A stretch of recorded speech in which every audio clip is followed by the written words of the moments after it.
Locked On Podcast Network presents Locked On Sports Today. The Auburn men had their best basketball season in school history, but what do they have to do to keep it going? Also, can UCLA beat Paige Beckers and UConn? Plus, the NFL is flirting with disaster with the idea of Olympic flag football. Today's episode brought to you by Game Time. Download the Game Time app, create an account, and use code LOCKEDON for $20 off your first purchase. Terms apply. Download Game Time today. What time is it? Game time. I'm Peter Bukowski, starting your day with the can't-miss stories and biggest debates in sports. You're Locked On Sports Today. Searching all major sports. Found. Let's start with the biggest story. Auburn is not the favorite to win the national championship, but you can't tell them that. Our Bracket Breakdown show took a deep dive into Auburn ahead of the Final Four. Well, it's going to be a big task for these Auburn forwards to get it done on the glass. And speaking of, we're going to hear from one of them, and Cheney Johnson is with Tenitra and Andy, joining us from the training room. Hello, you guys. So, Cheney, first off, congratulations to you and congratulations to the Auburn Tigers for making the Final Four. Yes, well, thank you so much. I mean, all glory to my Lord and Savior Jesus Christ, because without him, I wouldn't be nothing. His team wouldn't be nothing. So, he deserves all the glory and all the credit. I'm blessed to have this wonderful opportunity in front of me and in front of my team. Indeed. And you look at how you guys came into the tournament. You're talking about just overcoming obstacles, losing 3 of those last 4 games. But for you guys, how were you able to reset yourselves, band together, and get ready for this Final Four run? Throughout the entire summer, one of our main goals is to be a national championship contender. Last year we got upset by Yale in the first round, and going into this year, we knew it was going to have to take a different, just a different type of focus, a different type of mentality if we wanted to win how we thought we was going to win last year. So we band together as brothers and just locked in. So we was number 1 in the country for I don't know how long, but probably almost 2 months. So we knew what we were capable of, but we hit some adversity, and I feel like a lot of times adversity is good. Adversity builds character. Yeah. Cheney, there was a record-breaking number of teams from the SEC in the NCAA tournament. It was an absolute gauntlet all season long. Now, of course, you guys, Florida, matching up, the 2 teams left from this conference. Considering the non-conference schedule you guys played as well as this conference slate, how much do you think that helped prepare you guys and your team for this moment here in the Final Four? I feel like it helped us a lot. Coach Pearl, you have to have a lot of trust in your team to put us on the hardest non-conference schedules, in a while. We was playing some big dogs like Houston, Duke, Ohio State, went to Maui. We played some real hoopers. So, Coach Pearl had a lot of trust in us. And, the players, we performed to our best ability and, got to that number 1 spot. But, I feel like it prepared us pretty well, as you said, the SEC was a gauntlet. I can't really name how many teams was ranked top 25 in the country, and we playing those teams every given night, getting every team's best. And I think it prepared us real well, once the tourney starts, it's such things as Cinderella runs and stuff like that, teams can get hot. But, I feel like like Coach Pearl said it best, the Final Four teams that's going to be in San Antonio were the best 4 teams in the country. And, we lost to Florida. They beat us at home, and it's going to be tough, but we have to lock in and dial in and give great effort and great energy if you want to get to the national championship game. Yeah, but like you said, Cheney, sometimes that's the type of adversity you need in order to get you reset, get you motivated. And that was a tough loss for you guys back in February. So how do you use that to look forward to and try to maybe give some motivation for this rematch? Get that, they got us, even though it wasn't in the big stage game, we finna play them in San Antonio, but we treated every game like it was one of those games. And that's what led to our success. But what we got for the best, they came out and they really out-toughed us and outplayed us. So it's just, trying to get that back and get it back to him and where it might hurt. Because, I mean, it's going to go home now, so why not make them go home, and win the game. Talking about this Florida team, a lot of attention for them goes on the guards. Of course, Walter Clayton Jr., who's had a fantastic season, but this is also a really dynamic front court. 4 bigs who all kind of give you different looks, can do different things. How do you guys and Coach Pearl kind of game plan for a team that has so much different variety in the front court? I mean, before we get to the front court, the back court, like as you said, Walter Clayton, I mean, like, did you see the type of performance he had? He grabbed the ball. He got a ball in the back door. Didn't want to shoot a layup. Dribble back. Then look at the rim. Turn around and shot a tray ball. I was like, is he Steph Curry? Like, yeah, unbelievable. Like watching him. So I mean, credit to him. Credit to all the guys. They're real talented. I'm sorry. I'm sorry. But all good. Yeah, but I mean, credit to their back court, but getting to their front court, I mean, yeah, like you said, they have 4 guys, and they have Condon, Hall. They're just tall, like they have guards and they have really big bigs that really play like real great basketball, like really I mean, Hall, when we played him at home, like I mean, he had just such a great motor, and it's hard to play against a guy like that that had a constant energy. And you got somebody like Condon who could do it all. You got, I don't want to pronounce his name wrong, but I think it's Timmy Lou, something like that. And I mean, he's a strong, traditional big. So, I mean, they have a really talented front court as well. So, I mean, to get prepared, it's been all the same thing we always been saying, the same thing Coach has been always been preaching to is toughness wins games, And I mean, if we win the rebounding battle, if we get stops, I feel like we give ourselves a good chance. The shots don't fall. You can't really control a shot once it leaves your hands, but you can't control your effort and your energy, and if you could box out your man or not. And I'm sure a lot of the veteran experience that you guys have, including that veteran move that you had right there to reset the interview and say, hold on. We need to talk to you for a few more minutes. We appreciate your time. And, of course, good luck this upcoming weekend to the Auburn Tigers and you. Yes, man. Thank you so much. It was a pleasure being here. Thank you, Cheney. Thank you. Check out the Bracket Breakdown show on the Amazon Fire TV channel app and stay up to date all year on the Auburn Tigers by subscribing to Locked On Sports Today and Locked On Auburn on your favorite podcast app and on YouTube. You're Locked On Sports Today. Coming up, can UCLA take down Paige Beckers and UConn? Before we answer that, trouble is brewing in Cincinnati. There's nothing like the energy of an MLS match, the chance, the atmosphere, the last minute goals. If you want to experience it all live, Game Time makes getting tickets easier than ever. With last minute deals, all in prices, and a low price guarantee, Game Time takes the guesswork out of buying MLS or any other tickets. Plus, ticket prices actually drop as kickoff gets closer, so you can score amazing seats at a great price. I just checked the Game Time app, and there are incredible deals for this weekend's match, cheaper than I expected. You can take the guesswork out of buying tickets with Game Time. Download the Game Time app, create an account, and use code LOCKEDON for $20 off your first purchase. Terms apply. Again, create an account and redeem code LOCKEDON for $20 off. Download Game Time today. What time is it? Game Time. Things aren't looking great right now in Cincinnati after the feel-good story of Jamar Chase and T. Higgins coming back. And then executive Katie Blackburn made some comments about the negotiations with Trey Hendrickson. He responded, and things are beginning to devolve. Where does it start? I'll tell you where it's headed. Let's start with where it's headed. And it's a 3-letter word. And it's not win. It's war. It's going to be a war now. That's what it is. Trey Hendrickson going on a national show like the Pat McAfee show, which, by the way, Trey, just come on Locked On Bengals anytime I'm in. It's to go there in like 16 hours after that quote, maybe 18 hours after that quote came out from Katie, which I'm going to read in just a second.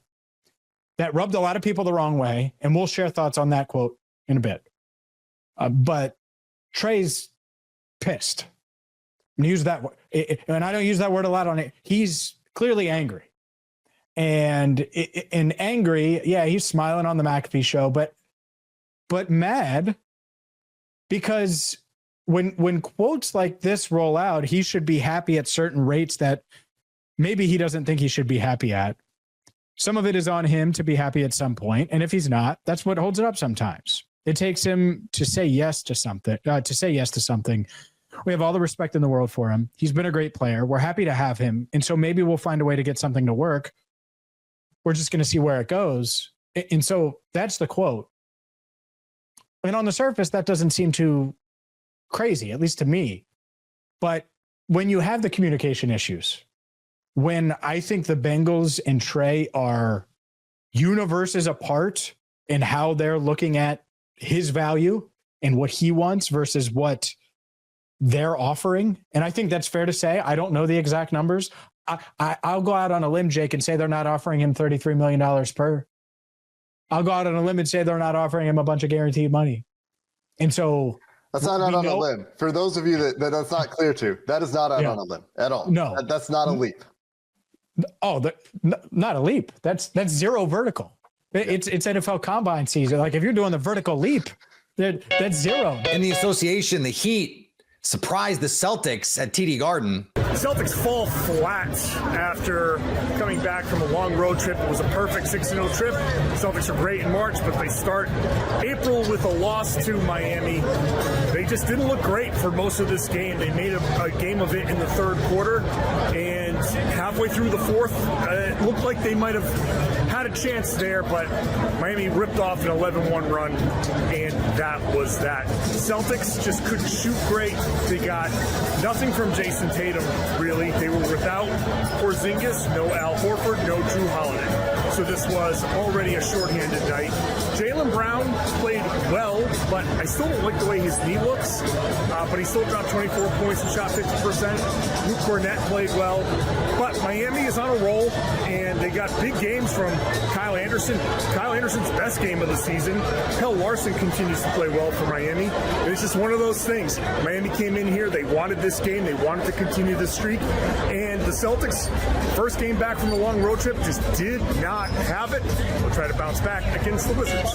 And on the diamond, the Cubs lineup was on fire as they swept the A's. The Chicago Cubs continue to stay hot on offense. Seiya Suzuki hit 2 long balls, drove in 5 runs, and led the Cubs past the A's in a sweep, a convincing sweep where the Cubs scored 10 runs once again. I'm Sam Olber from Locked On Cubs, and Jameson Taillon was much sharper in his second outing versus his first outing, which was a really good sign for the Cubs. Seiya Suzuki got the Cubs bats going early, and then it was really just a team effort, a bunch of hits, some speed, just an unbelievably successful road trip and good series for the Cubs. They went into Arizona, split, had that tough loss on Sunday, and then responded back with a sweep of the A's, and now they get to go home debut against the undefeated Padres, and I'm thinking that they're going to be able to win another series. The Cubbies are rolling, they're hot, first sweep of the year. Let's celebrate it. Join Locked On Cubs as we talk about it and enjoy it. Paige Beckers gets the headline, but don't miss the fact that UCLA is the higher seed. What do they need to do to shut down one of the best players the sport has ever seen and advance to the national title game? Our bracket breakdown experts discuss. Good to have you here, Angela, with us today. And of course, congrats on you and the UCLA Bruins making the Final Four. Thank you so much. So exciting. Hey, girl, hey. I know you're coming straight out of practice. Thanks for spending some time with us. In this tournament, we've talked a lot about X factors. I see you being a huge X factor in these next 2 games for UCLA. What's your mentality going into games of how you want to make an impact for your team? Yeah, I mean, I'm just doing whatever I can for this team. I know my role, which is, I think, a big part of our team's success, and as well as just like everybody honing in on their skills and what they do best for the team and what we need for the team. Yeah. 2-time Olympian for Serbia, 2021 Eurobasket champion. How did those experiences help you in terms of preparing for this run in the Final Four?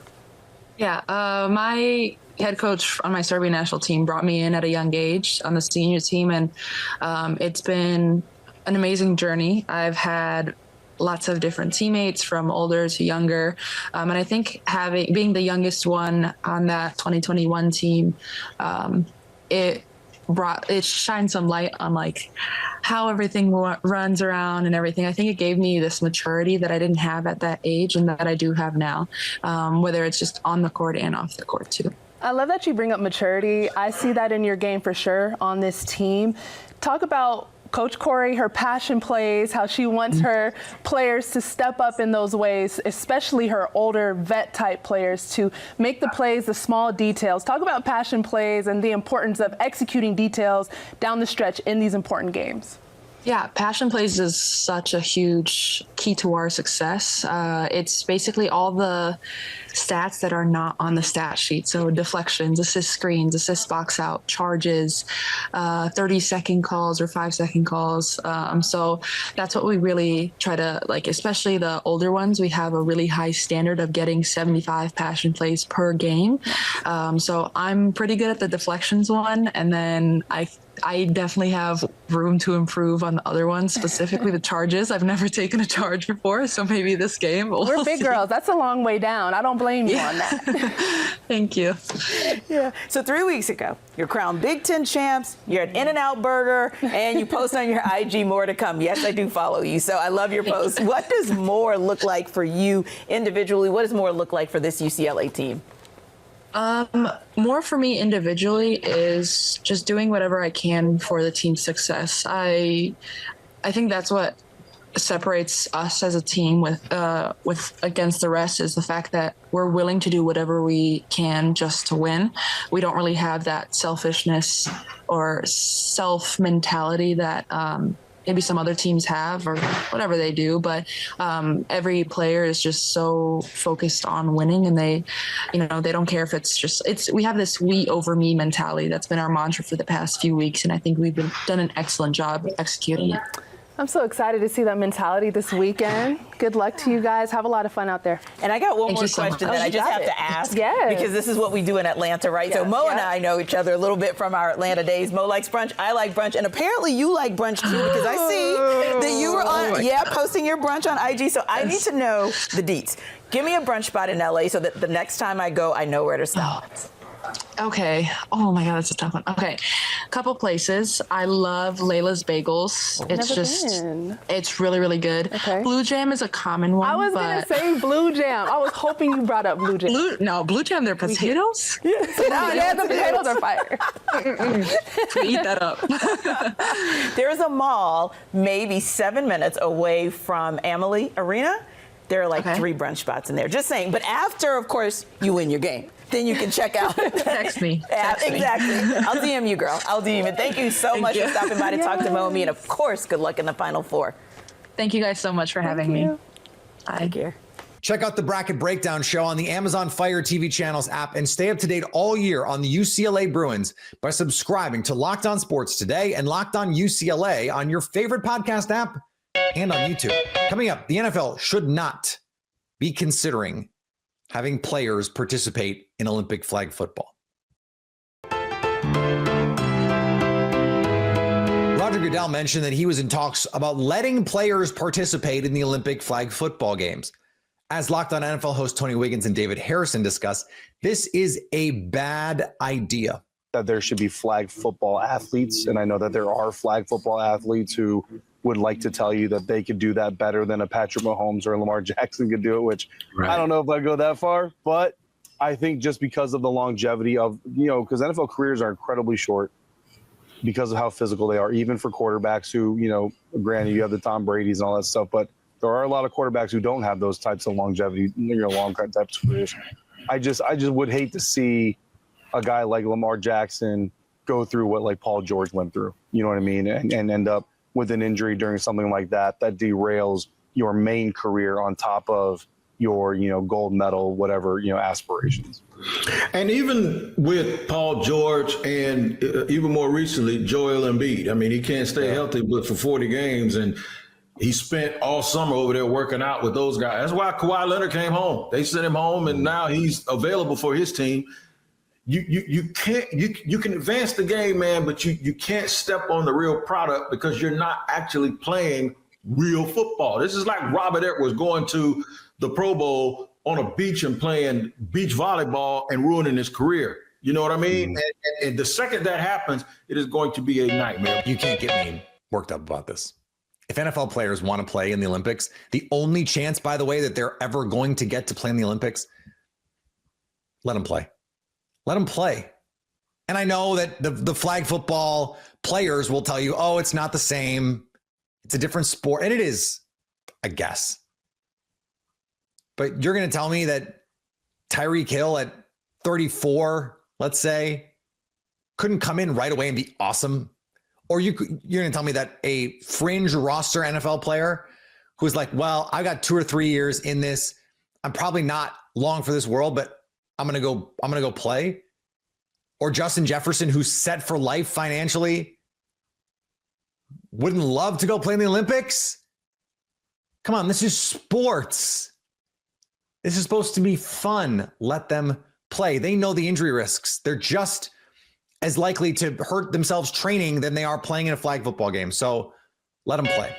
And finally, Carmelo Anthony has been elected into the Naismith Basketball Hall of Fame class of 2025. Anthony, a 6-time All-NBA selection, was drafted 3rd overall by the Denver Nuggets in 2003, a draft that you may recall featured LeBron James going 1st overall to the Cleveland Cavaliers and Dwayne Wade going 5th to the Miami Heat. Yet Carmelo is in the Hall of Fame. Dwayne Wade is retired and doing commentary, and LeBron is still going strong somehow. It is ridiculous and remarkable. If you're catching this episode after hearing your favorite Locked On show, make sure to subscribe to Locked On Sports Today on YouTube or wherever you get your podcasts so you never miss an episode. Also, if you're a new subscriber to Locked On Sports Today, we're here for you with the biggest stories in sports every day. Coming up, who will be advancing to the national title games? So at least until tomorrow, stay locked on sports today. Locked On Podcast Network presents Locked On Sports Today.